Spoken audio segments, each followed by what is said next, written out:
family ranch here has been in our family since 1968. We've been on this river, different places, for 5 generations. For Sky Lewey, the Nueces River is home. There's so much you can learn from a river. And for the river, Sky is a devoted guardian.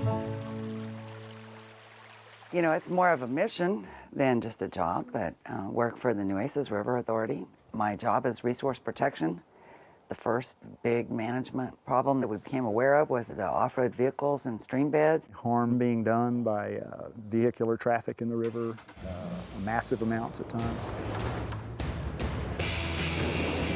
Vehicles were using the stream beds like off-road park. They were keeping the vegetation absent here. When studies revealed the damage to aquatic life, Sky rallied support for legal protection. Once the activity was prohibited, this thing started recovering. I think this is pretty dramatic. Well, we're gonna see Photos on her ranch show how life has returned to the river, making it more resilient in times of flood and drought, all by removing vehicles and changing grazing practices. We used to graze to the water. Now the riparian area is a special area. We have it fenced out. Sky is not one to just go out and talk about what other people should do. She does it herself. When you see a problem, you can't ignore it. It's very natural to me to solve problems on the land because I'm a part of it. I'm a cowgirl. That's what they do. They solve problems. When an invasive plant posed new threats, Sky was back in the saddle. We began to have an explosion of Arundodonax. In other watersheds where this river cane has taken hold, the effects have been dramatic. The Arundo doesn't allow wildlife to get down to the river. When we do have flooding events, it channels it, which scours out the river. So it changes the whole ecology. It looks pretty dead. That's a good thing. But on the Nueces, Sky caught the problem early and coordinated a response. So aerial applications, Started and with then the aerial. a lot of follow-up on the ground. The invasion was halted by hand pulling, applying herbicide, and informing lots of landowners.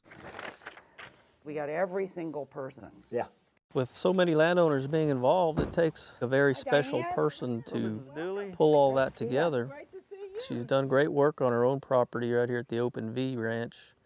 And then she's also invited over 200 landowners in the area to sign on and participate. Has the same information at the same time. It's a major event to try to get everyone together. She's definitely more than just one person in her effectiveness, but it does start with her shaking a hand or making a landowner contact. She has a personal interest in not just the conservation and the ecosystem, but the individual landowners and their histories. I think that's what makes Sky most successful. That's 2.919 million and one. And Sky's successes go beyond the millions of undone Arundo plants. For there not to be a continuous problem, it takes people being aware. Her watershed workshops reach landowners statewide, while the River Authority school programs and education campaigns reach other audiences. Damage on a river is cumulative. Every single action counts. And for Sky's own children, who are taking over the hard work of running a ranch, she appears to have been a small influence as well. Just a little bit. That Peavine. She's definitely rallied us around the cause. To get wildlife food. and- Ultimately, the whole idea of conserving is so that you have something at the end of the equation. It's all about the future generation. I think the future of the Nueces River is forever improved because of Sky Lewey's work. It's definitely inspiring. When you love something. I love you guys. Love you too, Mom. Get it in your blood. I appreciate what y'all have invested here because this is pretty rewarding, isn't it? To see this, I mean, that looks good. You know, if we want to leave a proper legacy for future Texas, it's going to take people like Sky Let's go to the next one. that understand the issues, are committed to finding solutions to those issues, and draw other people in, get them excited, and spread that word.